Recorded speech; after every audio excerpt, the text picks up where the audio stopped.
Hey, you know, most gun owners don't do anything to protect the self-defense rights. You can change, or you can change that and become a member of San Diego County Gun Owners today. Why? Because we make activism easy. You need to join today to make a change. Go to SDCGO.org, join and sign up to be a member. Together, we will win.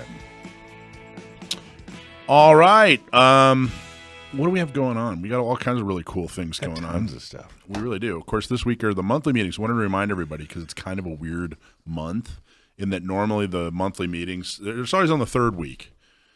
But usually the monthly meetings are towards like the 20th. But the third week, the first was like on a Monday, I think. Yeah. So this is the third week.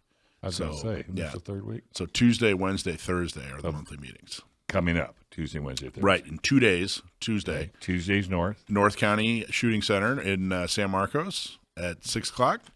And then Wednesday is Poway Weapons and Gear. In Poway? It's Wednesday at 6 o'clock, in Poway. And then Thursday is, of course, La Bella's Pizza, which is awesome. That's not a gun range. Well, they don't really have any gun ranges south of, like, the 8. What about Imperial Beach? Didn't she ever get her doors open? Well, we might host some there, but it's not quite. I don't know if it's big enough. Oh, gotcha. So we might host something there. We'll see. Okay, coolio. But we have especially the South County meetings. Well, I don't know. It's not unusual to get 30, 40 people there. Oh wow. So I don't know if she has 30 or 40 chairs. You know what I mean? Want to borrow a chair? Yeah. BYOC. Yeah. Not Me SD home defense class on the 17th is sold out. Isn't that something? Don't let that stop you, though. If you need help, contact Desi at notmesd.org. That's DESI at notmesd.org to get help. Okay, so 4 o'clock. The 4 o'clock segment is turned into a Q&A. We really have I have a whole list of cues. I have a lot of cues, and which is good because I have a whole lot of A's for these cues. So if you did, and I don't, honestly, I mean, you're welcome to send in a cue, and I will give you an A. Hopefully. But the reality is I get cues all week, and so it's totally up to you. If you just email San Diego County Gun Owners, you email the radio, wherever, we'll get to you. And I'm stalling here. I can't remember who sent this cue. Give me 2 seconds here. Her last name's Turtle. I remember that. Turtle? Turtle. Miss Turtle? Yeah, and we actually interviewed her, so I'm a little embarrassed I can't remember her first name. We've interviewed her. She actually works for John Lott, or he did work for John Lott, but then in the conversation indicated that I think she said she's working for the Trump campaign now. So, and I know that John Lott, they announced a new executive director. So anyway, here's the question without stalling anymore. The question was what does a candidate for school board, what does their Second Amendment view have to do with anything? Why do we care if a candidate who's running for school board is good or bad on Second Amendment? And that's a great question. We answer that question a lot, though. if you've ever been to a meeting, if you've ever listened to the radio show, we really answer that question a lot. But here, let me answer it completely, clearly, and totally focused on school board. So first off, San Diego County Gun Owners, the entire point of our organization is to get good candidates elected on local boards and councils. Right. That includes school board. That includes city council. That includes county board, sheriff. And why? Well, there's 2 reasons why. Number one, nobody else focuses on that. Mm-hmm. The other state and federal organizations do a great job, as good a job as can be done, getting people into office in Sacramento, in California, and of course Washington, D.C. But nobody is focusing on city hall or school boards. So that's the first reason we focus on local boards and councils, and nobody's supporting school board. But okay, so why are you focusing on it? Well, if you look at everybody who served in Sacramento and Washington, D.C., the vast majority of them started out on a school board, city council, county board somewhere. Mm-hmm. And which is it easier to stop? Is it easier to stop an anti-gunner who's running for Congress, or is it easier to stop an anti-gunner who runs for School board. Way Point. easier. Good point. We want to stack the decks. We want every school board member, we want every city council member, whether they're Republican or Democrat, to be pro-Second Amendment, because when it comes time to run for higher office, that is usually, like, overwhelmingly the pool that they pick from. Mm-hmm. It's also much easier to sit somebody down if they're on a school board or running for school board and say, hey, let's talk about the Second Amendment. By the time someone's running for Congress or senator or even assembly and state senator, by the time they've gotten that far in their political career, their mind's pretty much made up. And they got a trail. Which you can fall back on and say, wait. Back in 2020, you said this. Right. Now you're saying that. Exactly. So educating somebody who's running for school board and getting them to see the truth about Second Amendment, much easier than doing that with someone who's running for Congress. The other thing is, the other side is doing this. Now, I got to tell you, I think a lot of in San Diego, I've noticed that they're copying us. They weren't doing it as much before San Diego County gun owners, but they certainly are doing it now. Sure. And they were headed in that direction. So it's not like, they copied us. They were headed in that direction. We saw the future and said, hey, we got to do this. So now the other side is stacking the deck and making sure that everybody is on a city council and everybody in a school board is anti-gun. Okay, so what usually happens at this point in the conversation when I explain this is someone says, well, what if the candidate isn't going to run for higher office? Okay, great. Good question. But a lot of people lie. Yeah, how can you prove that? Or change their mind. Yeah. I can't tell you how many people who've run for higher office said they'd never run for higher office. They get into a school board or they get into a city council or get into some kind of position and they go, hey, wow, I'm doing something great. This feels good. It's much more rewarding than my, pumping gas job or whatever they're doing. Right. Yeah, no, so I think I'm going to run for higher office. So I don't believe them. It's not that they're lying. I'm kind of half joking. But they might change their mind. So, okay, I don't care what you say now. I'm afraid that once you get in, you will run for higher office, and we need to make sure you're pro-Second Amendment. Right.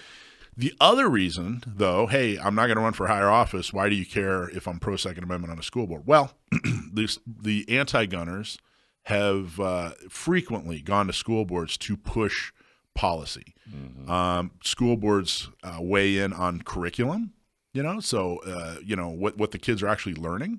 We want to make sure that if you have 5 people on a school board and they're all anti-gun and they're weighing in on curriculum, don't you think that's going to leak into their curriculum? I don't think. I know. We've seen it.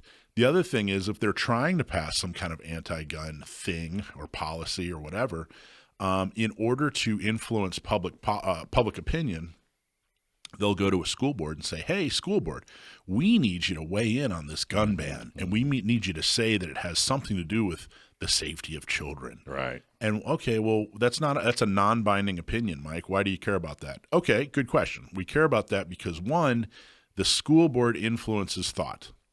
They influence thought of people in their community. They influence thought of the parents. They influence thought of the children. So that's one reason it's extremely important. Right. And they're under the radar. They are. They are very under. A lot of people don't even know. Don't even. In some ways, they're under the radar. In some ways, they're very influential. True. So, yeah, but under the radar in the sense that nobody else holds them accountable for their views. No. Or their actions. But on the radar in that they still get to communicate freely and in a trusted manner with parents in the community. Right. The other thing is there are things, so they do actually, like with security, that sort of thing, they do actually have different policies. Carrying, a few years ago, you had to get the school board's permission in order to, if you were a CCW holder.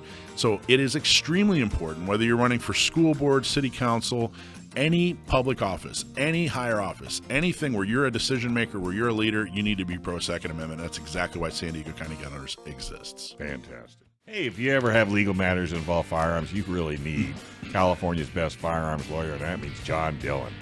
John Dillon specializes in California gun laws, so put his number on your phone right now, 760-642-7150. That's John Dillon, California firearms lawyer, 760-642-7150. Put his number on your phone right this minute. So you got busted by Border Patrol? Is that what I just heard? No, I ran him. I ran him. Yeah, I ran him.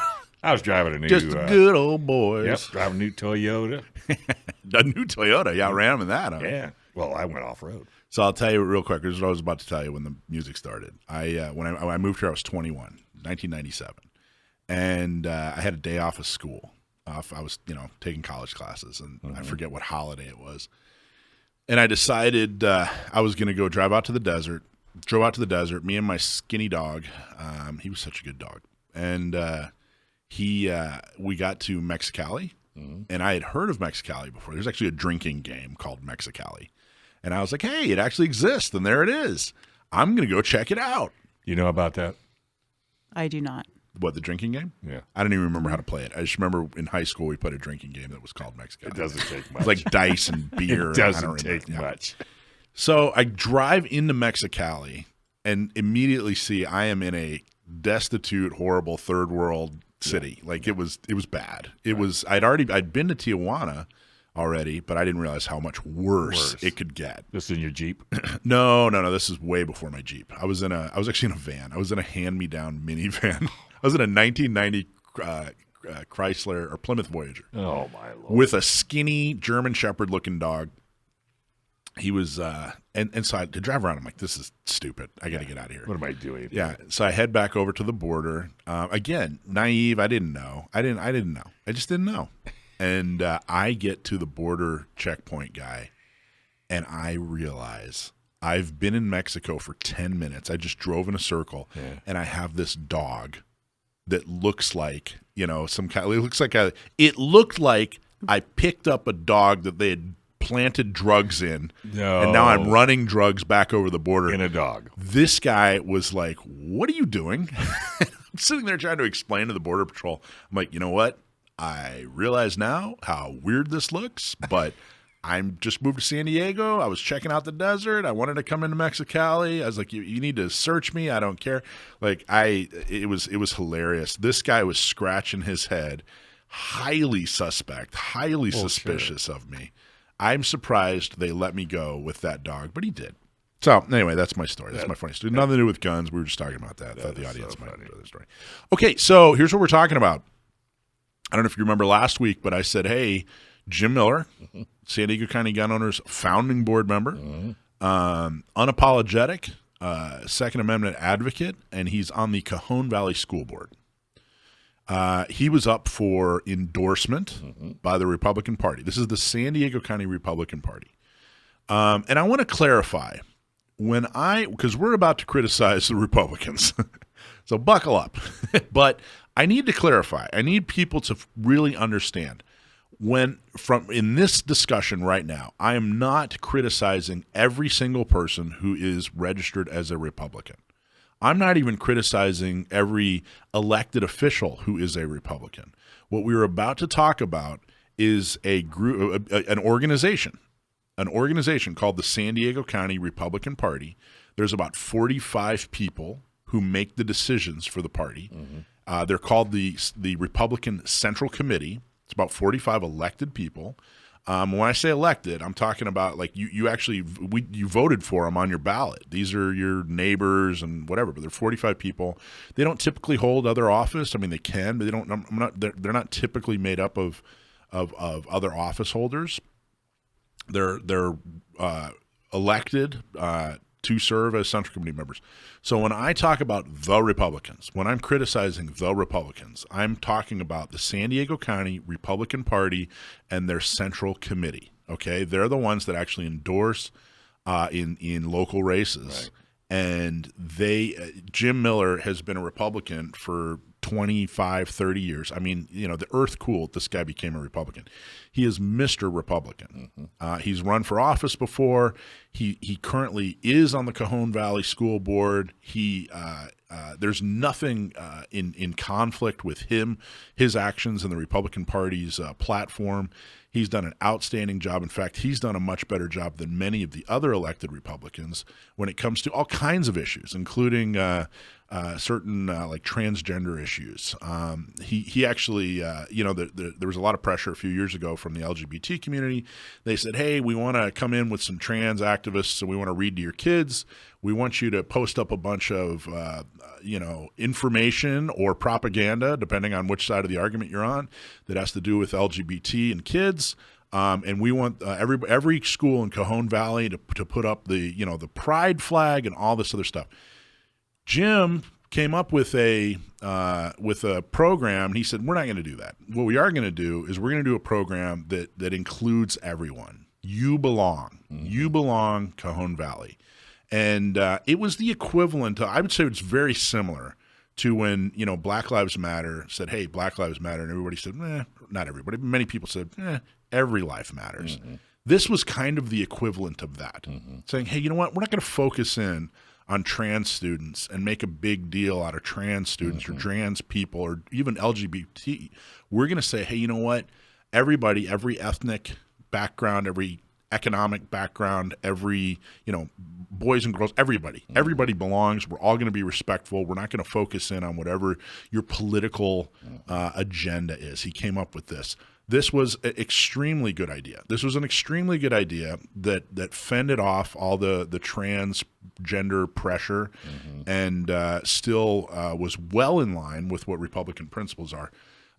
During COVID, he very much was a leader when he was pushing it back against some of the COVID policies that Democrats were responsible for. Anyway, there's no reason the Republican Party shouldn't be rolling out the red carpet for Jim and saying, hey, we need to endorse Jim Miller. He holds office. He's a Republican. He helps other people. He helps other Republicans get elected. He's been not just good, but excellent. So, I sent an email to everybody on the Central Committee explaining, hey, guys, this is an extremely important race for us. He's an extremely important candidate. Meanwhile, his opponent, which we've talked about, is a guy who just became a Republican, as far as we can tell, has no history of anything political. The only political activity we can find is him at a fundraiser for an anti-gun Democrat. This is an open and shut case. He should have walked away. It should have been unanimous, and they didn't endorse him. They didn't endorse him. They did not endorse Jim. What that does is it leaves it open to where right now there's just two Republicans running. There's Jim and this other guy who says he's a Republican. And there's no indicator he's ever done anything Republican, but he says he's a Republican. Great, take him at his word. What this does is it opens up the door for some anti-gunner to jump in. It opens up the door for somebody that doesn't have Jim's values and Jim's leadership and Jim's voice to jump in. And then what do you have? Well, you're going to have two people that are going to split the Republican vote, and you're going to have one person who could very well beat them both, especially in that district. That district's changing a lot. So needless to say, not real happy. Not real happy with the Republican Party. Again, I'm not talking about every Republican in the world. It's kind of funny, Dave. When I do, I bash Democrats, I bash Republicans, I even bash libertarians. Only in the context of whether or not they're pro or anti-gun. I mean, I'm only talking about Second Amendment. And when I do, I not frequently, but sometimes get feedback going, "Hey, I'm a Republican. Why would you attack me?" Well, I'm not attacking you. I'm attacking the people that are either leading the Republican Party or making the decisions for the Republican Party. In this instance, I'm attacking the Central Committee of the San Diego County Republican Party. They should have endorsed Jim, and they didn't. They didn't. Why didn't they? There's so the funny thing. So let me good question. Let me kind of keep going. Sure. So I immediately, when I heard this, I immediately said, okay, you know what? The Republican Party can't be relied on. This is, 478th mistake they've made. There's so many indicators that they are just absolutely spiraling and not doing anything, any kind of effective. So I said, all right, we can't ask anything, or we can't ask our members to donate to an organization that is not sharing our goals, that clearly isn't going to do anything effective with their money. But what we do have to do is our candidates, we're no longer in a coalition, right? We have a coalition partner, in some races, most races, who is clearly not effective. They're not doing anything. They're not going to be helpful in any way. They don't have our interests, at heart. We're really no longer a coalition partner. We've realized, okay, we can't rely on them. Okay, so now we're going to have to put a lot more work into getting our people elected. You know, the Republican Party has basically said, hey, for whatever reason, either it's malfeasance or incompetence, we're sitting this one out. Okay, well, now we got to do your job for you then. You know, because there's no one person or one entity or one organization that wins an election. It's a coalition. So I put that out there. Hey, guys, you know what? Don't donate to the Republican Party. The money you donate to the Republican Party isn't going to advance your principles and goals. Don't volunteer for them. You know, all the volunteer work is not going to advance your principles and goals. So I got a flood of phone calls, texts, and emails from Republican Party leaders. And let me tell you something, all positive. Really? All positive. Wow. But what happened was everybody told me their story. Hey, man, it wasn't me. You know, hey, Mike, I got to tell you, I'm a big fan of San Diego County Gun Owners. I'm a member. I've been to Gun Prom. I love what you're doing. I get what you're saying. I'm so sorry this happened. It wasn't me. And there was a lot of finger pointing. So I got like 10 different stories. And I can't really, with confidence, give exact details because there were so many different conflicting stories and I wasn't there and I don't want to, you know. So I will say that it was somewhat there was infighting on the Central Committee, you know, and there were other priorities and other priorities that people had. And they decided, hey, Jim's going to get caught in this crossfire. We don't have time for that. We got to take over the world. We're trying to get Second Amendment people elected. So don't donate to the Republican Party. Don't volunteer for them. Hey, you want to learn to fly? Yes. You want to get a pilot's license? Yes. Well, San Diego is one of the best places you can get your license. Yay. Guess what? You can fly almost every day. And San Diego Flight Training International is the best place to get your license. You need to give them a call, 858-569-1822. Learn to fly at SDFTI, 858-569-1822. You're on. So we were talking about the Republican Party and all the drama that's going on. Specifically, they're just not endorsing people that we need them to endorse. They're quite frankly not doing the job they were elected to do. So where does that leave us? What does that mean? Well, in all honesty, there hasn't been a lot of cooperation between San Diego County Gun Owners and the Republican Party since the last time they screwed us over, which was 2 years ago.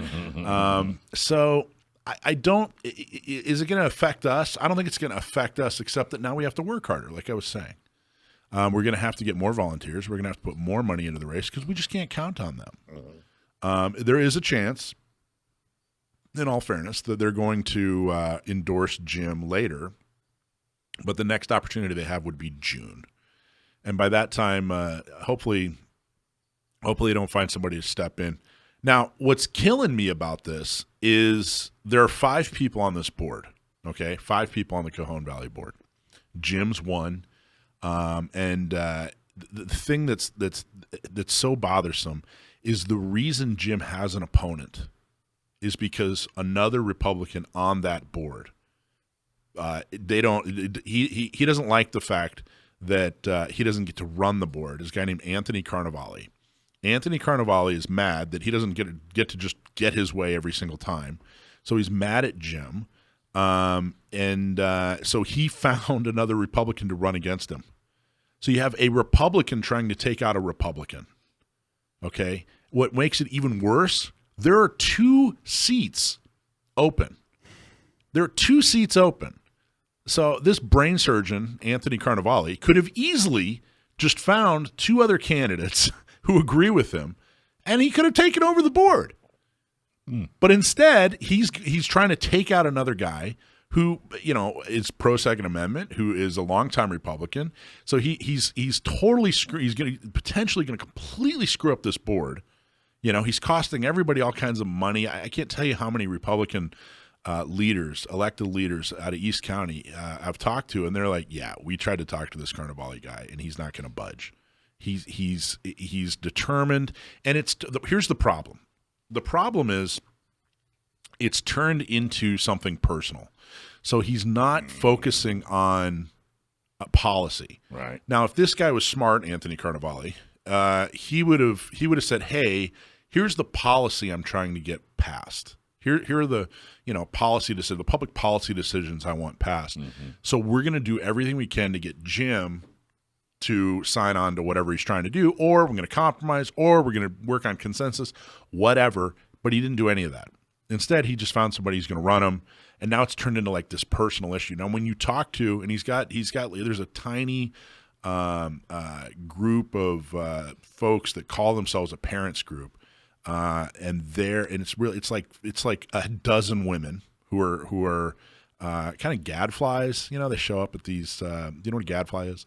So gadfly, it's like somebody they show up at this at these meetings, the school board meetings, and they're really involved. They're kind of these busybody, like really involved in everything. You know what a gadfly is?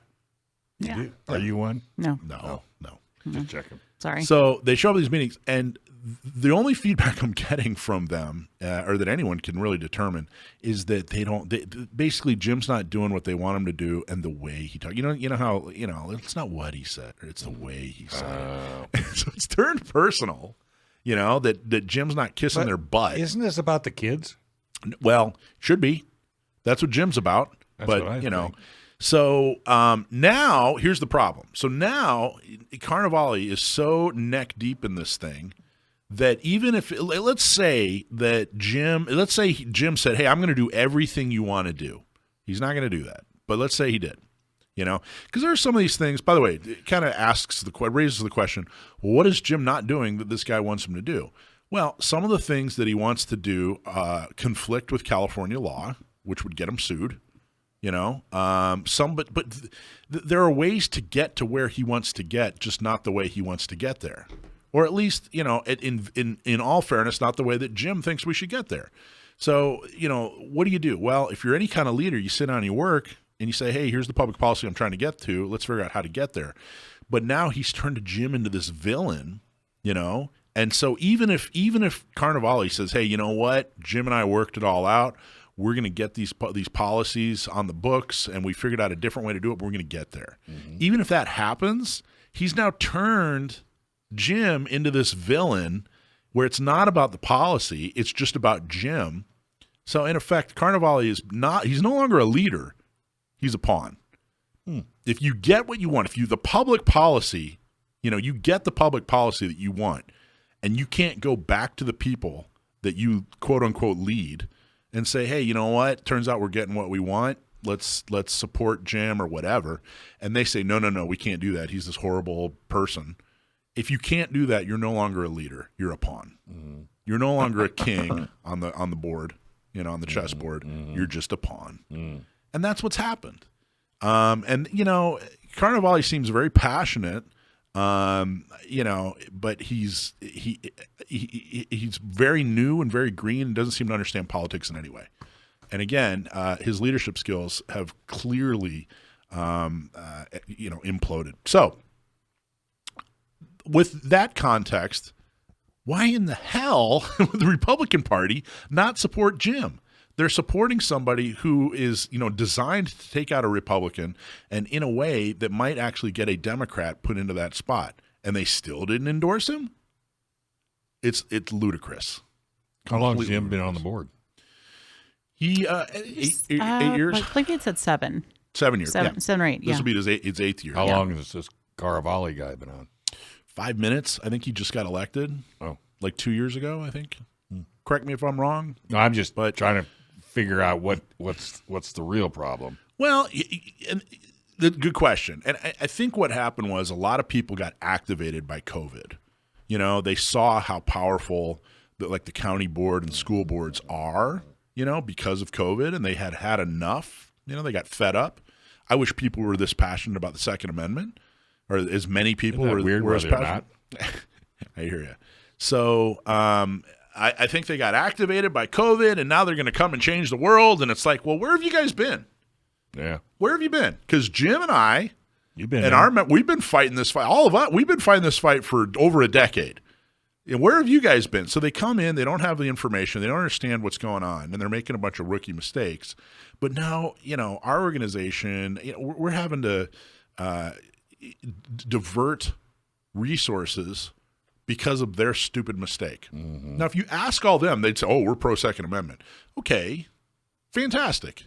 But taking out a guy like Jim Miller, making sure he doesn't get reelected, not a pro-Second Amendment thing to do. Mm-hmm. And we talked about in the 4 o'clock, the Q&A, why is it important to have a pro-Second Amendment person in office, right? Now, here's another interesting thing, Dave. You guys remember we endorsed a bunch of Central Committee members in our voter guide, right? Mm-hmm. And I think we did a really good job of getting people elected so that the Central Committee changes come January. They're not seated yet.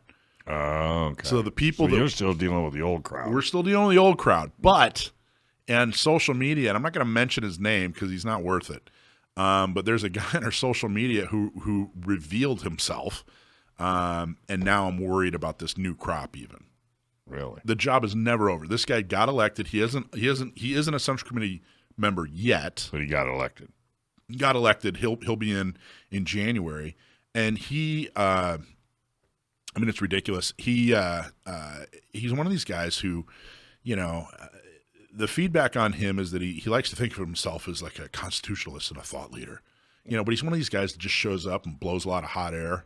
Meanwhile, everybody else is doing the hard work, like walking door to door, but he shows up and grabs a microphone and, says some words. He just basically wants to get his opinion out there.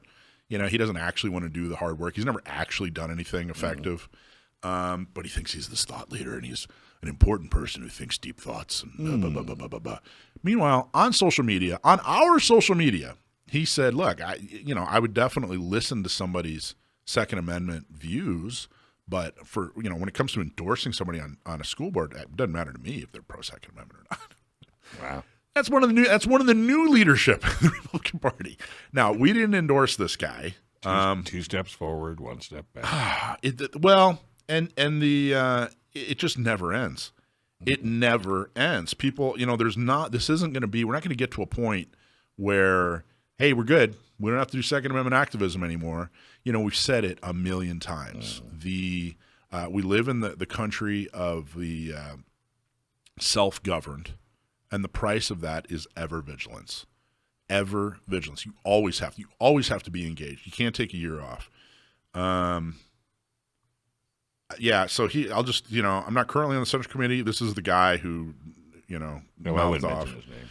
I'm not currently on the Central Committee, but I will be in January. What's wrong? How is a school board member supposed to advance and preserve Second Amendment rights? So here, look, if a layman asks that question, somebody just like, hey, I just heard about you guys. I'm not really involved. So that's a great question, man. Let's sit down and talk about it. Let me explain to you. So, that's why I went over it at 4 o'clock. But this is somebody who's about to be a Republican Party leader, and he doesn't know the answer to that. Kind of embarrassing. Yeah. I cannot say a person's stance on 2A will influence my decision if said person, which, by the way, what an obnoxious way to say it, if said person was running for school board and asking for my endorsement. Now, let me read that one more time. I cannot say a person's stance on 2A will influence my decision if said person was running for school board and asking for my endorsement. First off, who cares about your endorsement? I was just going to It's say. the endorsement of the Republican Party. Why do I care? So, I don't know if he's confused or arrogant, probably both. But why would anybody, I mean, if you had a choice between two dog catchers and one of them was pro-Second Amendment and the other wasn't, why wouldn't you go for the pro-Second Amendment dog catcher? I mean, it doesn't make any sense at all. Like, why is it worse to have a pro-Second Amendment community or political leader than not, one that's not pro-Second Amendment? I'll definitely heavily consider candidates to a stances when it comes to who I endorse. However, a school board member's swim lane is not in securing advancing the 2A rights. How is that true? I mean, of course it is. Of course, when you're on the second or when you're on a school board. Anyway, I think you should run for the board. I want no parts of it. Listen, I am extremely happy with San Diego County gun owners. I mean, imagine if San Diego County gun owners didn't exist. Who would right the ship? Not this clown, not these idiots. Nope. And here's the thing. One last thing, and then we'll go to a commercial here. Our priority is the Second Amendment. Clearly, none of them have that priority. Their priority is them, not the Second Amendment. My priority is the Second Amendment. Starting to see that. Full stop. Hey, Riverside. Hey, Hey. Sam Bernadette. If you want to do more than donate to support lawsuits to defend the Second Amendment, join IE Gun Owners today. We're growing the 2A community and are getting more pro-gun officials elected. Membership is only $10 a month, And joining is easy. Just go to iegunowners.com/join. Yeah, we just had somebody join like just now. Really? A guy named Dave. Dave out in El Cajon. Dave B. His last name is B. I'm not going to tell you. I'm not going to say his full name. I don't know if he wants me to say it. But Dave B., if you're listening out in El Cajon, thank you for becoming a member, my friend. Okay, so here's what we're going to do. We got a curtain call. The latest news stories. Insightful perspectives. It's time for a curtain call. That was awesome. I want to do sometime. We got to do a whole segment on how he made that. So I like the telephone effect and everything. Anyway, okay. So Alisha curtain call. Yes, sir. What do you got for us? So this is a recent story. So it comes out of Fayetteville, North Carolina. Fayetteville. That's it. So it's a defensive use with a firearm, and essentially what it boils down to is we have a work truck in the middle of the road, middle of the workday, and we have a worker out in the street doing his thing. He's doing whatever his job was there to do. No, the worker. It was his work truck. Correct. Okay, so a worker, his work truck, middle of the street. Right. And he's digging a hole. So the story doesn't clarify what he was doing. So you see him out of the vehicle. There's nobody sitting in the vehicle. So you see him, he's outside of the vehicle wearing a safety vest. Gotcha. And really, this is a cell phone video that someone nearby happened to see that there was a little bit of an incident going on. So started recording, right? It's just, that's the way things go now, modern day. So you see a guy hop into this vehicle. You see this worker come over to try to attempt to stop this. And you do see another man in plain clothes who apparently is just a good Samaritan that comes over and is trying to help. I'm not sure. So the guy was like trying to steal the truck? Basically was a bit of a carjacking is the way that the news story reported it. And this worker in the safety vest, you see him pull out a firearm, and you do hear a couple of shots going off. Wow! The video is the guy. What car were they jacking? Not the work vehicle. Yes, the work vehicle. Oh, they were trying to jack the work vehicle. Yes, sir. Who would carjack a work vehicle? I imagine there's lots of tools in there. I don't like a panel van or something. No, it's just some type of really large truck with a bed. Okay. All right. Yep. Oh, okay. So like a pickup truck. All right. Yep. So this guy gets in, and this worker tries to attempt to stop it. Right, tries to stop this guy from getting in, and once the guy is in, he does pull a firearm. You do hear a couple shots go off, and you just see this guy who carjacked hightail it quick. He reverses quick, gets out of the way.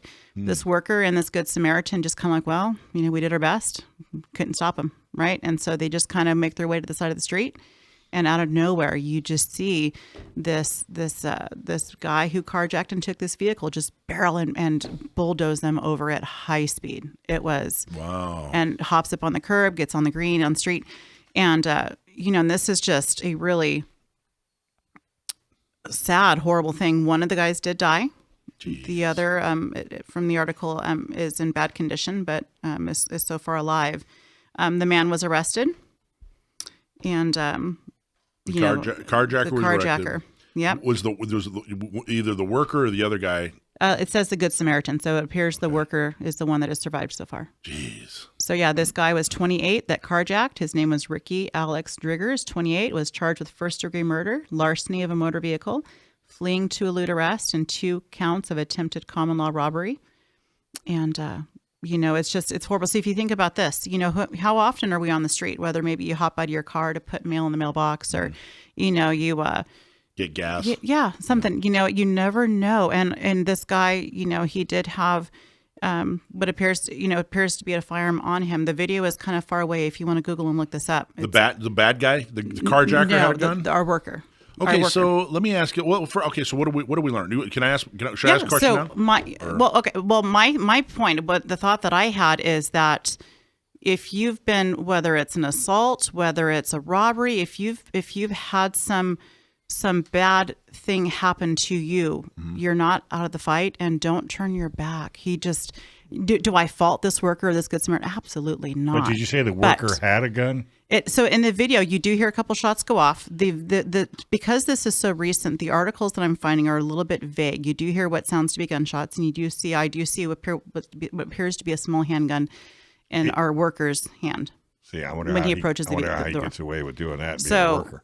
So he, a different state. He doesn't live in California. It's a different state. It's a different state. That's right. Yeah. So the idea is that do I fault them? No, but I just always want to encourage you, always be hypervigilant. Even when you think the fight is over, they turned their back and just took their time and just kind of walked out. So let me ask you this. So you got 3 people: Good Samaritan, worker, and bad guy. Right. Bad guy jumps into the truck to try to steal it. Attempting to steal it. Worker and Good Samaritan try to stop him. Worker pulls a gun. Is that justified? I was reading the article. I'm sorry. So you got bad guy jumps in the truck. You Correct. got Good Samaritan and worker try to stop him. Worker pulls a gun on bad guy. Bad guy didn't have a gun. Was it Near justified? as we know. Was that a justified use of force there? Was he allowed to pull a gun on a guy who's carjacking? Not if he worked at Lululemon's. They tell him to just take the truck. Well, I mean, right? I think it's something to think about. Well, I mean, if you were the employer, Yeah. and I was your employee, and I pulled a gun on somebody because they were stealing your truck. Yeah. Well, but here's he could have been the business owner. True. It could have been his truck and his business. True. We don't know. But I guess my question is I don't know if I'm playing devil's advocate here, but should he have pulled a gun, or, In that moment, there was nobody immediately at risk. So, in the state of California, we still have to have death or great bodily injury. You can't protect property. You wouldn't have a prayer. But had if someone had been in the line of that vehicle at risk, I mean, you can argue that. You can argue it, but And was who it fully got justified? Who got killed in this? According to the article, it was the Good Samaritan. Oh, That not was not the guy with the gun. Or as far as we know. Correct. As far as we know, yes. It looks like a Good Samaritan. But I'm wondering if I'm not even talking about legally. I mean, legally, it doesn't even matter what the law is. It matters how good your defense attorney is and how vicious your prosecutor is. That's really what it matters. Right. No, law almost doesn't matter at this no. point. Right. My question is, as gun owners, and we don't know, we don't have all the facts. Maybe I don't know, who knows? But if this guy is stealing the truck, and and he isn't armed,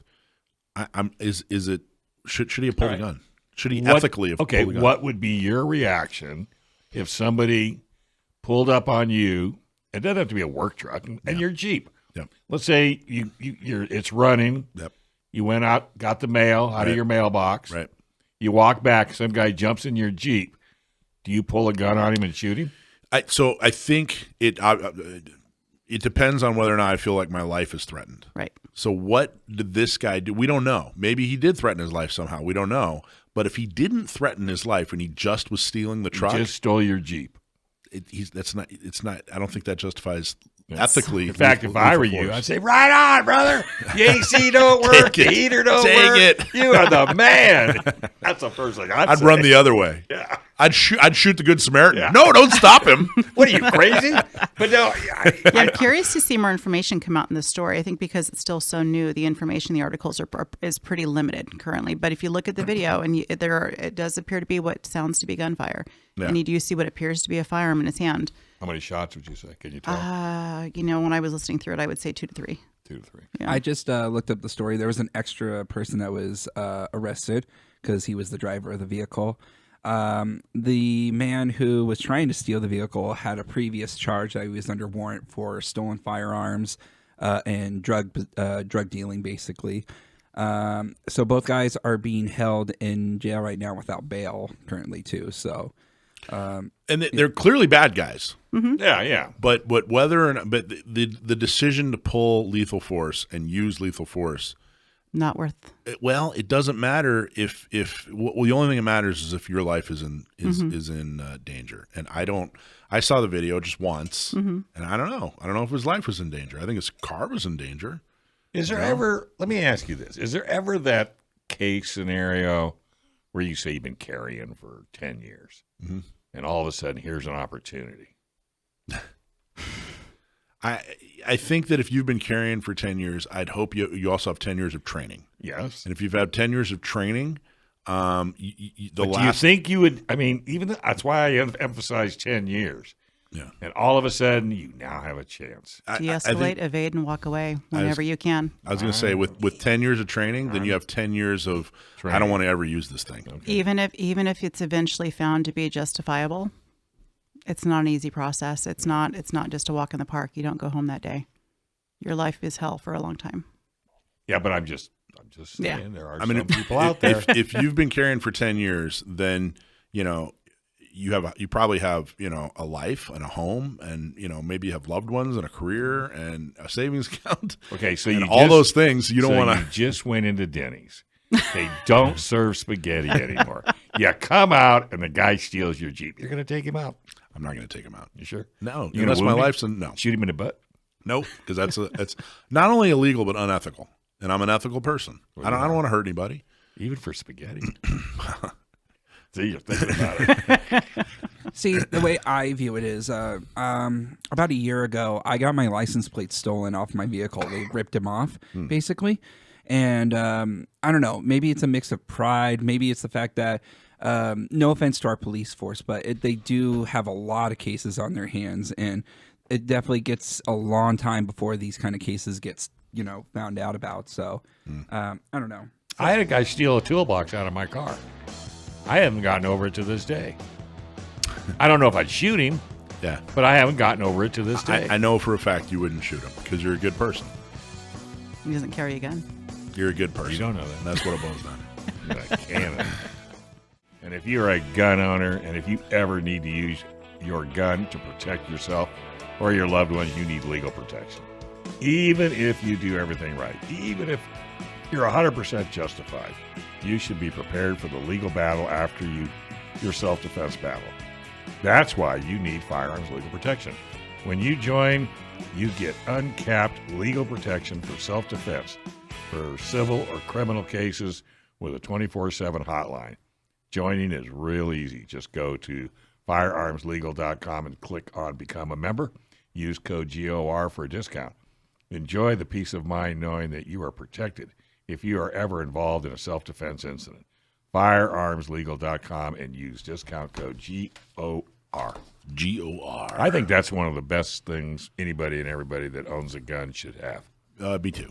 Big time. You're crazy not to. You just, I mean, If you're carrying a gun, so I teach these CCW classes, how to get your CCW. And I tell them, look, if you're here, then you've made the decision that, hey, one day I might have to use a gun. And if you've made that decision, you've also made the decision that, hey, one day I'm going to need an attorney. right. And if you got to get the It's no different than driving a car. yeah, I think so. I mean, having car insurance, it's no different than having, I mean, this is way more important. Probably more serious. Yeah. Well, and it's going to cost you a lot more if you use your gun and you don't have these guys. And isn't this about $10 a month? Depends. They have a bunch of different options, but yeah, something like that. I think it's a little more than 10, but yeah, it's not. If you can afford a gun, you can afford this. Yeah. Have you bought breakfast lately? God, everything's so expensive. Don't even get me started. So Gosh, expensive. I know. Try having a few kids. No, I don't want to do that. No, we don't want to do That that. sounds way No, expensive. we gave all that up with Lent.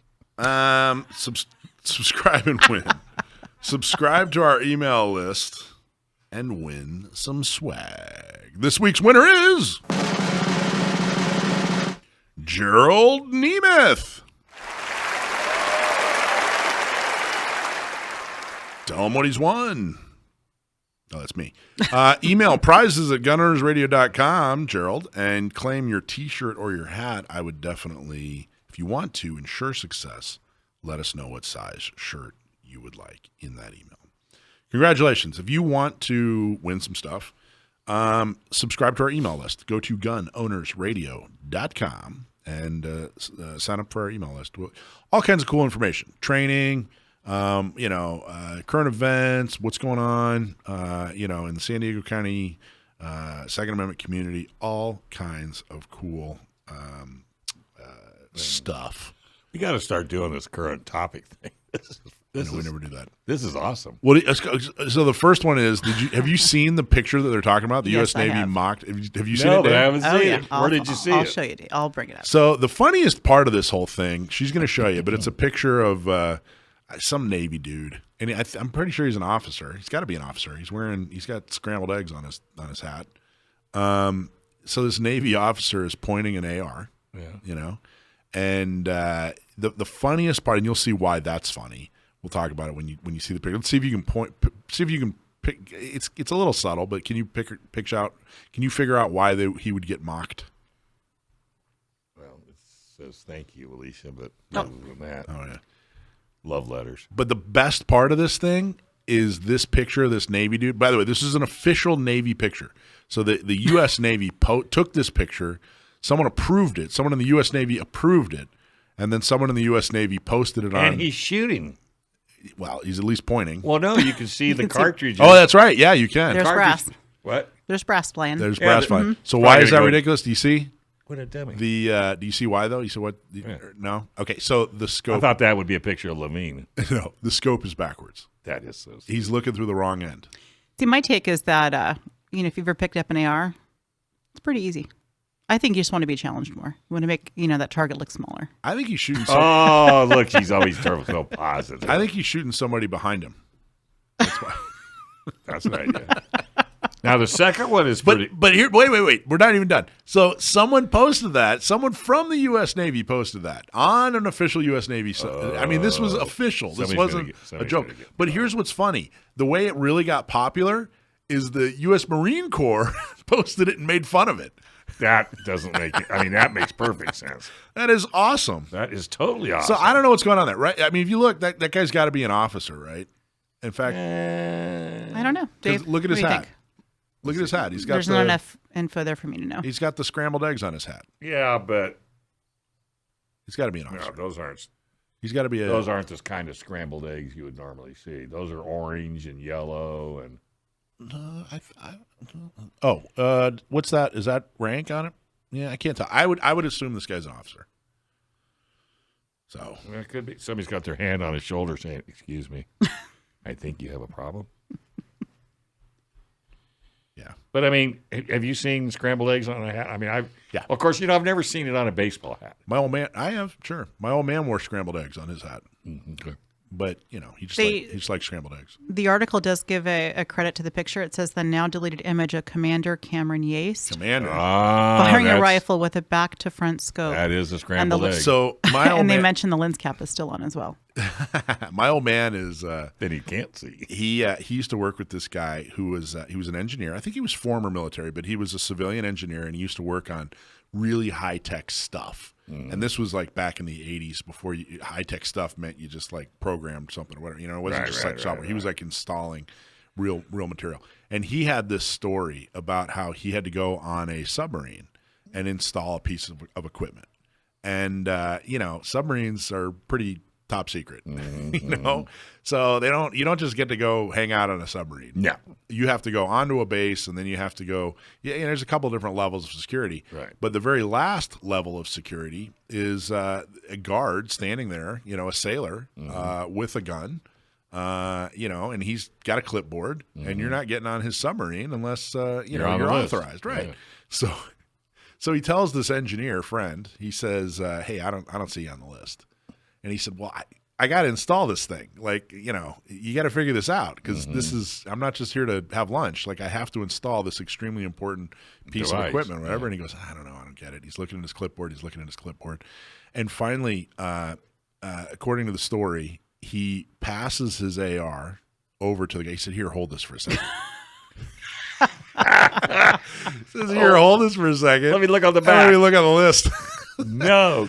Yeah. So he tells my old man this story. My dad was on subs back in the 60s. Yeah. He's on subs throughout his career, but he started back in the 60s. And my dad was just like, "Look, we're used to torpedoes and nuclear missiles. We don't care about ARs." That is so. Here, hold my gun. Yeah. Here, hold this for a second. Let me see if you're authorized to get on this top secret submarine. That's classic. So I don't know. The Navy does a lot of things really well, but maybe most sections, maybe small arms isn't their thing. Let's go down to the third one and jump over the second one, just because we're running out of time. 85-year-old mom with a .357 Magnum kills intruder to save her disabled son. Do you see a slight problem with that? What? A .357 Magnum? Hey, who am I to criticize Grandma? I mean, I can imagine her a little frail, 110 pounds. Hey, she only has to pull the trigger once. Well, yeah, I probably blew her into the back bedroom. Good for her. I mean, it's the great equalizer. And you're okay with that, Alisha? Yeah. 357? Oh, I've seen some Sprite older people come in for lessons with me with all kinds of things. It's not that unusual. Plus, maybe it's super heavy. And then the check group is backed by JP Morgan. I'm changing my bank. Before we go on with that though, I shot I forget, it was like a featherweight 357 with like plus ammo, and it's ridiculous. Like I could not. That sounds like an oxymoron. It was. What do you mean? A feather light 357. Yeah. Well, the 357 was like titanium or something. It was really really light. Yeah. And I was shooting like not just 357 Magnum, but like this jacked up 357 Magnum. Load, yeah. You can't control the recoil over your shoulder. Like you can point it in the right direction, and it'll hit the target, but after that your hand is just and I don't exactly have small hands. Yeah, you don't. But Grandma, good for you. Yeah, right on, Granny. It really quickly, one little tidbit, I looked up the article on this one. Not only was she 85 firing a 357, and said that the intruders placed her in handcuffs prior. Ooh, she shot with handcuffs? Yeah. Must not have been behind her back. She was asleep when a man broke in her home in the early hours of March 13th and placed her in handcuffs. Yeah, probably in front. Good for you, Grandma. That's it. Yeah. I'll tell you what, if you're out there, 85-year-old with a 357, and if you write us, if you email us, we'll send you a free hat for that. Yeah, and we'll bring in a gun. How about that? We'll bring in a gun problem. I got to tell you, that offer stands. Any 85-year-old grandmother who uses a 357 to defend her disabled son, get a hat. She you're kept getting it a free hat. under her pillow. That's where she kept it. Under her pillow. Under her pillow. Well, I bet she had a neck pain every time she went to bed. Jeez. Not Me is for women, by women, and is designed to help women with training, purchasing a gun, and getting a concealed carry permit. And guess what? What? It's free. If you're a woman or you know a woman who needs help, you need to have her sign up, and we will give her the help you need. Go to notmesd.org. All right, we're going to... Oh. I was just going to say, I love it when I bring this up to women. Why? Their first initial reaction is...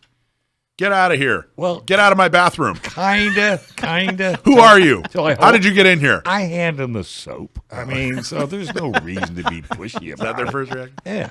But then when I tell them it's totally free, yeah, and it's all for women, yes, by women, yes, and 70% come back and they're ambassadors. Yes, they do. Now, the program is free. We're about to have attorney extraordinaire Colin Rudolph on. We're going to talk about a pretty interesting, just now. But before we go there, the program is free. But that doesn't mean there's no cost. We absorb the cost. No, it's a program. Yeah, but if someone approaches us and says, "Hey, I need help. I need a gun. I need training. I need a permit," that program is free. But there are still expenses. So I wanted to do a little plug. And this month is it's Not Me's 5th anniversary, and over 1,400 women have gone through, and which is great. But we're doing a fundraiser. It's also Sexual Assault Awareness Month, which is why we launched this program this month, 5 years ago. So we're doing a little fundraiser, and we need everybody's help. If you could go to notmeca.org, notmeca.org, give us $10. Well, what's it cost? I mean, what would be the cost to somebody, a woman? Good question. So if someone comes to us and they need everything, which happens frequently, like I don't have a gun, I don't have any training, I don't have a permit. Right. How much is a gun? $600 at least, right? 600, okay. maybe to $1,000. Well, so I don't tell them they get a free gun. Correct. I just tell them they get ammo. Well, potentially, if the person's in need, if she's like, "Hey, I just got out of a bad relationship. I had to. All I could do was take the clothes off my, my back. I have to change my presentation. Yeah, I mean, in need. If someone's in need, then we make sure if self-defense is cost prohibitive because they can't afford a gun, they can't afford training, they can't afford a permit, then we make sure. But if somebody's driving around in a Rolls Royce, then they just need help, right? They just need the ambassadors are just a quarterback, right? And they say, "Hey, here's where you go for training. Here's where you go to buy a gun. Here's the type of gun you buy." Okay. But frequently, I would just say a lot of time the women call up, and some of them are in need of financial help, but a lot of them not necessarily. But they want someone to help guide them. They don't know where to go. Presenting it improperly is what I'm saying. That's okay. So, but the important point is, folks, $10, $50, $100, whatever you can do. We're trying to do a fundraiser here. The program costs money. And we're trying to make sure that we can accommodate as many for the women people as we that can. need it. So go to notmeca.org, notmeca.org, and help us out. $10, $20, $50, $100, whatever you can afford. Okay, so everybody, we are first. Let me introduce our guest. We're going to talk about something fairly interesting. Colin Rudolph is a Second Amendment attorney. He's local here in San Diego. He is also a board member for San Diego County Gun Owners, and he is a fantastic guy. Colin, how you doing, man? Good. How are you doing today, Michael? Good. Thank you for coming on the show. I think we have something fairly interesting to talk about. Yes. Let's see. Now I got to find it. So basically, the reason I wanted you to come on is to talk about an article that you and I read together here that talks about some public policy that came out. Basically, it looks like federally they're going to go towards, or it looks like they're implementing universal background checks, which means that every firearms transfer has to go. There's really two parts of this public policy. One is it sounds like every firearms transfer is going to have to go through a background check, just like it does here in California. And the other part of this public policy is it sounds like more people who deal guns, I don't know if that's even the right word, but more people are going to have to get licensed to be a firearms dealer in order to do whatever they're doing. Maybe right now they're, I don't know, some kind of hobby or something like that, and they don't have to be an FFL, but more people are going to have to be an FFL as a result of this. But that big thing, of course, is the public policy, right? How did I explain that? Did I explain that okay, Colin? Yeah, more or less. They're trying to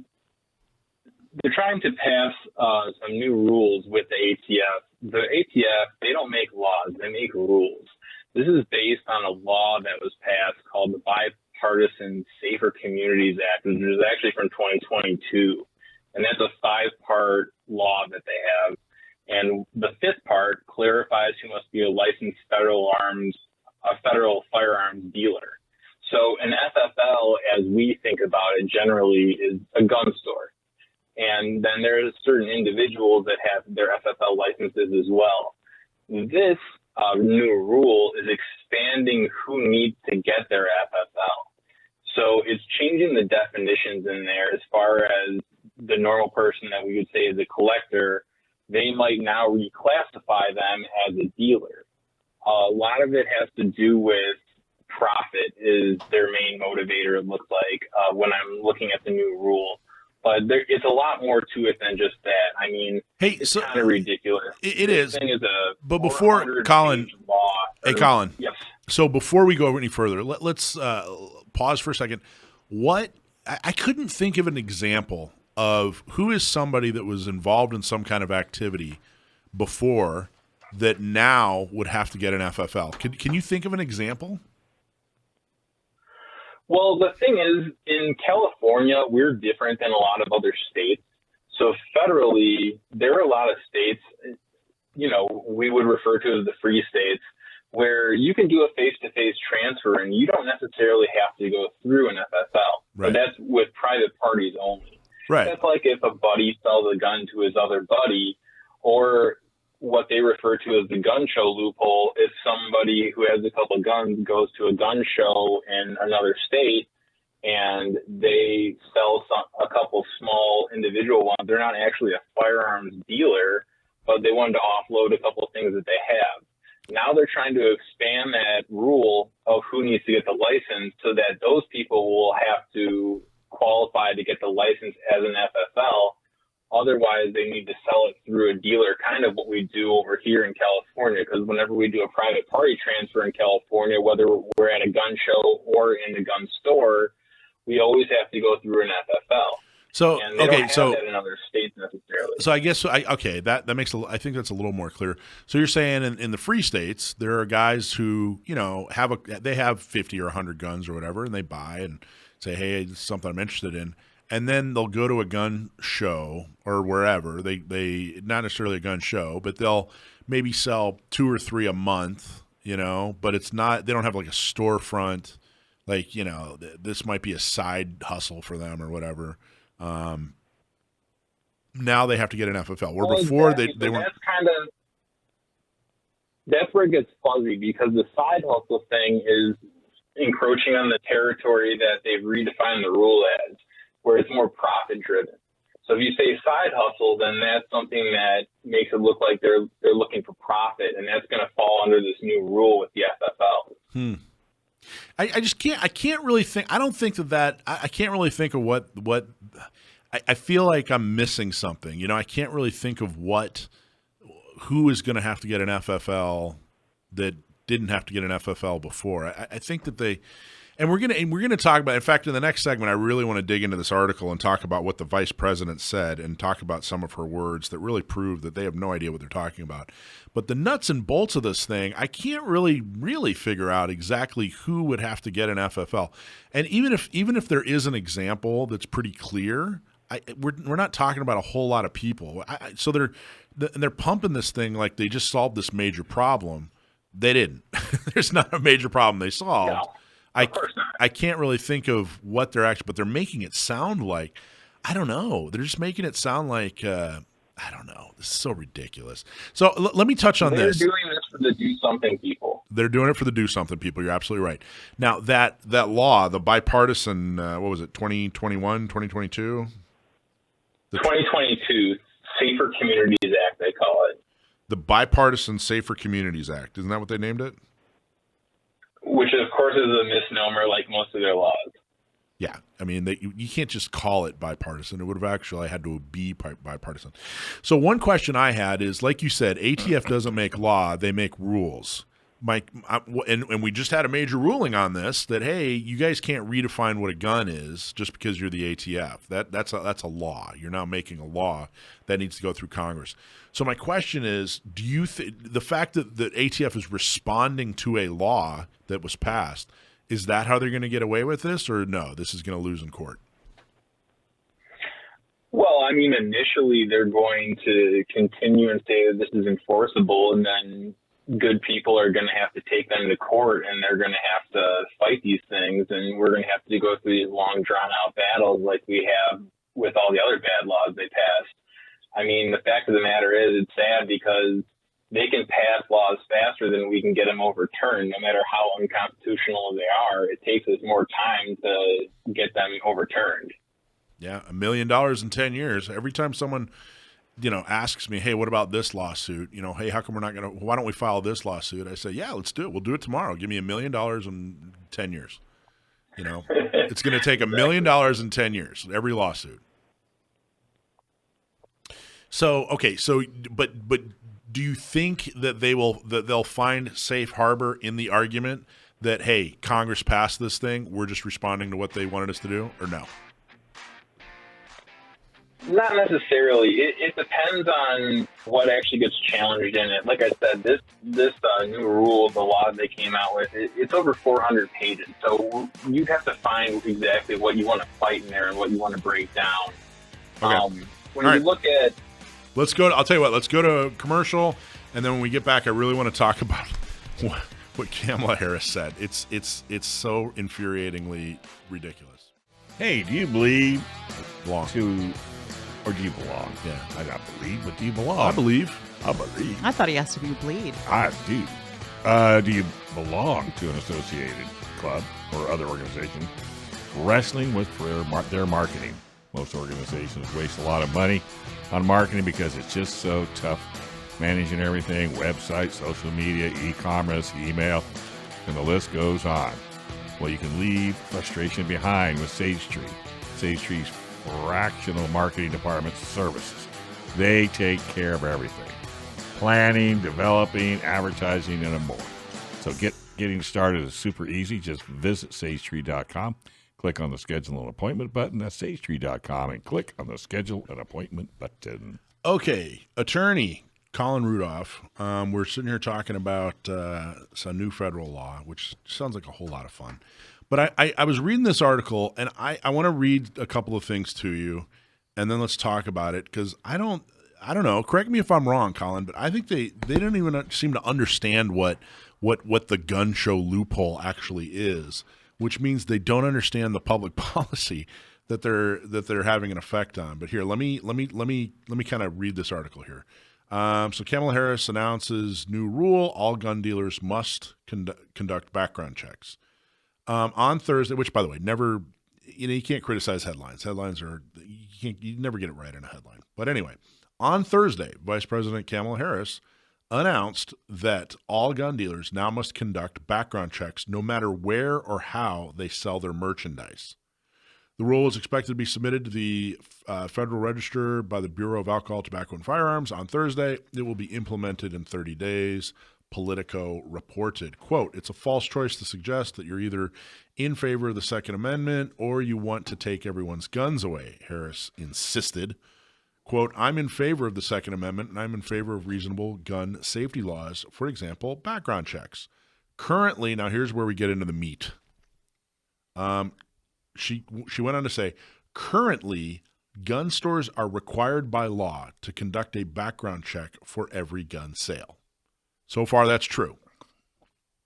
But for decades, many dealers who sell weapons someplace other than the traditional gun store, say, for example, a gun show or a flea market, or even through social media, have gotten away without conducting background checks.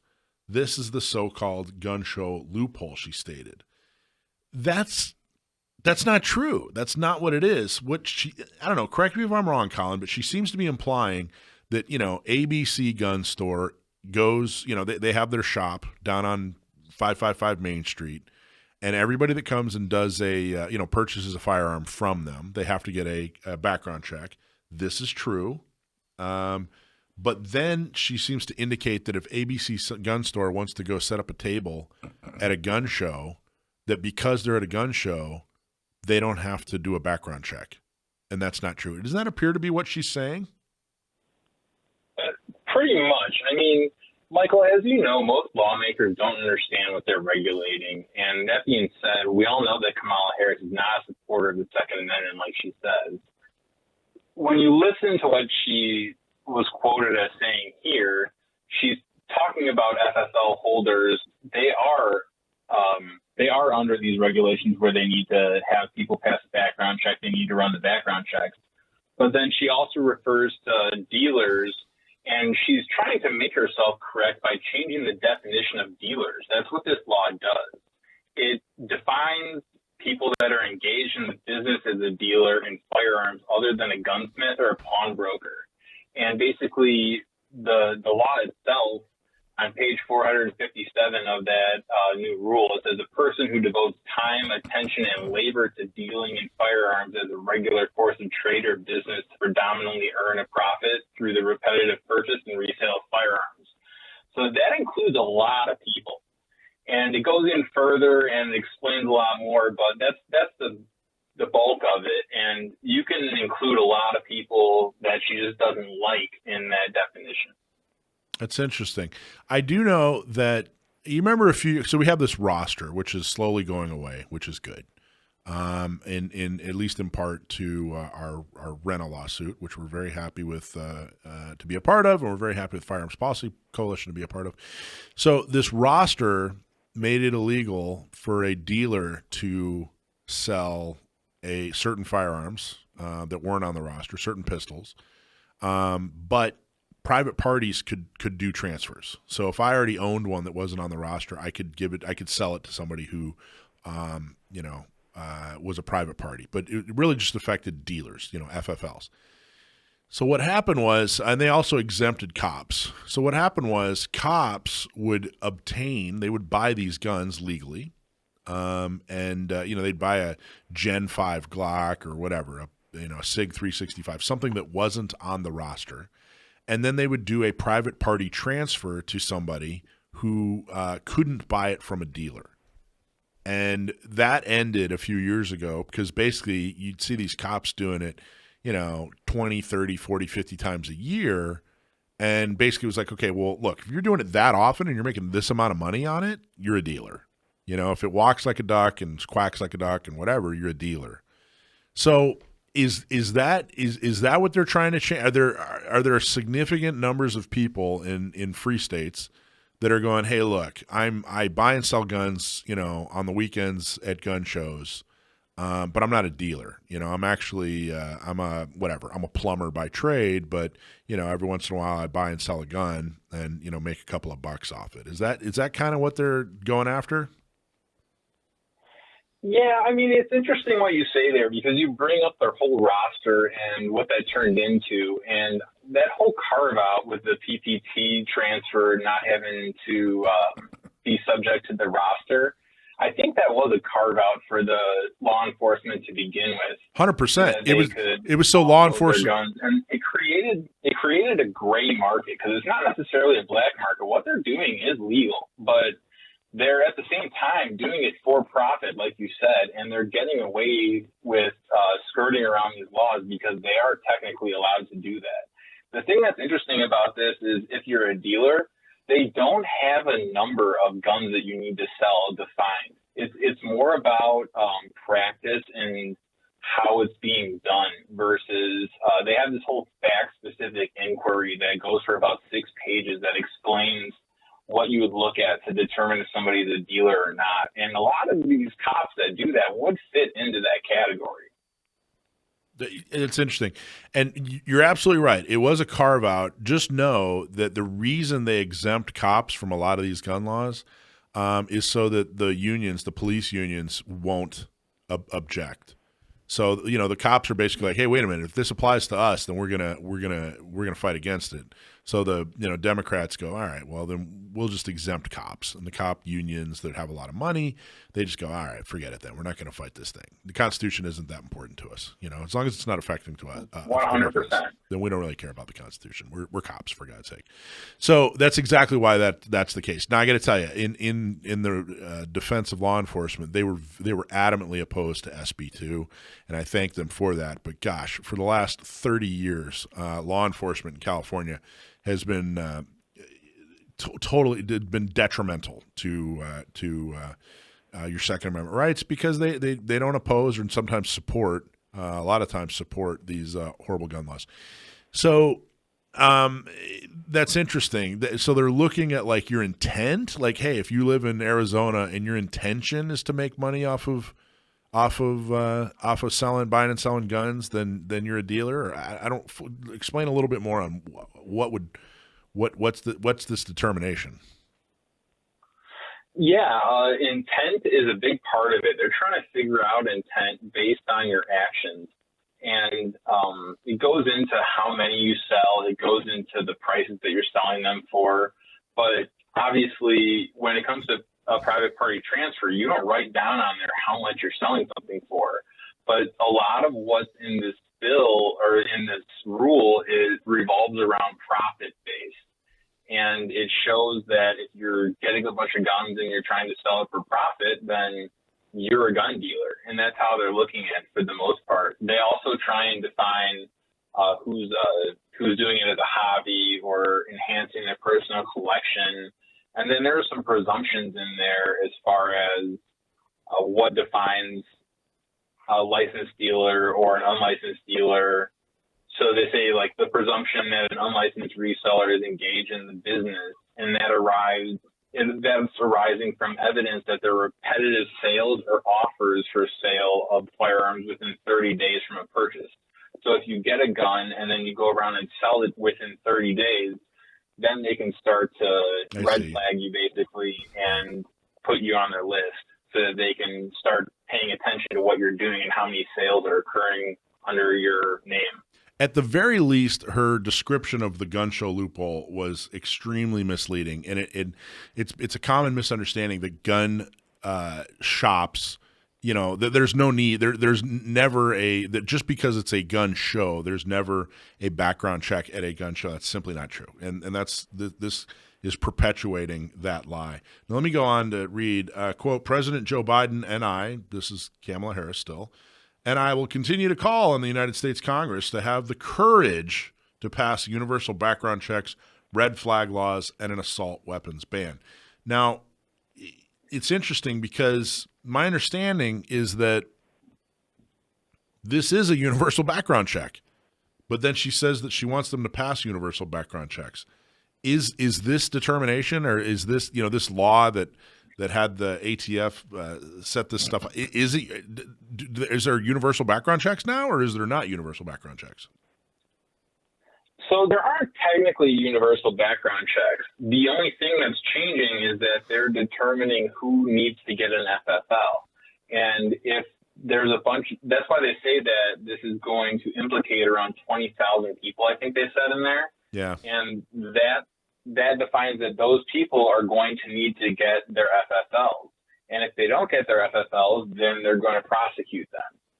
Yeah, this new rule, the most sweeping expansion of firearms background checks in decades, will apply to more than 20,000 individuals engaged in unlicensed gun dealing and affect tens and tens of thousands of gun sales each year, an administration official told reporters during a call previewing the announcement, Politico reported. That's interesting. How can they possibly determine that there's 20,000? Like, how do they identify that there are 20,000 people? Anyway. Sounds like there's already a list. You know what? Colin, you want to hang out? When they change the definition. You want to hang out? Let's have you stay on to the next segment. Is that okay? Sure. Okay, all right. Barrio dogs. Barrio dog. I think I spent more money at the Padres game on food than I did on the I know, but Barrio Dogs is at the stadium. I didn't know that. I usually have their barbecue. Do they wrap them in bacon? Yes, they do. Ooh. And what's his face? Randy. He was a pitcher. Randy Travis. Johnson? No, Randy. What's his name? Randy Travis. No, what's his name? Come on, Randy. Johnson. No. Now I know who you're talking about. Randy Jones. Randy Jones. Randy I had the J. Randy Jones. Randy Great barbecue. Hey, if you Good want dude. gear at affordable prices, check out Condor Outdoor. See, we got food in there. Condor's mission is to provide you with the highest quality gear to help you tackle any adventure with confidence, whether you're a military professional, law enforcement officer, or simply an avid outdoorsman. Condor products are designed to be versatile, durable, and above all, reliable. So if you're looking for the best in tactical gear, look no further than Condor Outdoor. Use discount code GOR for a 15% off discount on the website. That's Condor Outdoor. I hear Randy Junkman Jones actually likes Condor Outdoor, so there you go. I wonder if they have like a hot dog holder. To put on your Wait a belt. minute. You call them Barrio dogs? I think I call them TJ dogs. No. This is their own. There's even a It's the Barrio name of Dogs in Barrio Logan. I've gone there and eaten. Oh, okay. So Barrio dogs, they serve TJ dogs. Yeah, correct. With the wrapped in bacon. Correct, Abundo. I found there was a oh man. Do we have a guest? Remember when I was Grilled onions? We'll get to him in just a second. I promise. He's hungry too. He's all right. He used to be a chef. He's appreciating it. Oh well, then he appreciates it. Remember when I was down at Imperial Beach for like a month? Yeah, I A know. couple years ago. Never invited us. There's a reason for that. So I went to the Walmart there, and they had a TJ dog vendor out in the parking lot, and I was like, Don't know. So you just pulled up a I was chair. like, this is dangerous. That there's a I mean, TJ dog vendor. Well, at first I'm like, well, good thing I never carry cash. And I just kept walking, and then she told me she takes Venmo, and I'm like, oh, jeez. She takes Venmo. She takes Venmo, in like very broken English. She told me she takes Venmo. I just learned about Venmo today. I just signed up. So you need any money? I need to practice. My whole paycheck went to TJ Dog. You need any money? I need to practice using that thing On Venmo. Yeah, I don't know how to use it. Send it to me. It's not that difficult. Okay, Colin, where do you stand on TJ Dogs exactly? Gotta love them. There you go. That's not why you like that guy. Are you a Padres fan, or are you a Chicago guy? I grew up a White Sox fan. A White Sox, not even a Cubbies fan, a White Sox fan. Wow. You, sir, are. Nah, good choice. Don't, hey. North Sider in Chicago, but I was poor, so we went to the Sox games. How do you? We'll get back to the thing in a minute here, but I've always kind of wondered, if you're in Chicago, how is it determined? Why are some people Cubs fans and some people are White Sox fans? Like, what determines that? North side Cubs, south side Sox, Sox side. Wait. North sides are the Cubs and south side are the Sox? I didn't know that. Look at that. Learn something new every day. Something new. Madison's the dividing line. And you guys hate each other, right? It's a pretty vicious rivalry, although I don't think I'm as deep on it because I love going Cubs games because there's nothing more fun than that. There you go. Very ambassadorial of you. Okay, so we're talking about, I think we were talking about guns before. Mm-hmm. We're talking about Kamala Harris and her ridiculousness. I wonder why, by the way, do you think, what do you think the reason is that she's out there talking about this rather than he is out there talking about this? You got any thoughts on that? Well, I mean, we saw what she did before she was vice president. She was the AG of California, and she was enforcing all of these unconstitutional gun laws in California. All of our lawsuits had her name on them before Bonta got in there, and really Javier Becerra as well. Do you think, Alisha? What do you think? Why do you think they put her out? And this is a fairly major, if you're in favor of it, it's a fairly major accomplishment of the Biden administration. Why would they put the vice president out? Because he can't put a thought together. I think you're right. He can't. That's a very good point. I mean, I don't think he can get together. And then also, just like Second Amendment is our cause, I think that anti-Second Amendment is her cause. And I wonder if they're trying to raise her, her profitability, raise her profile. He's already named her as president several times. Anyway, well, she's not doing anything else. So I mean, this is the one thing that she actually can get out there and say that she's done. Yeah, exactly. And she's supposedly an attorney. Okay, so I guess he is too. Okay, so Colin, I'm not totally clear though.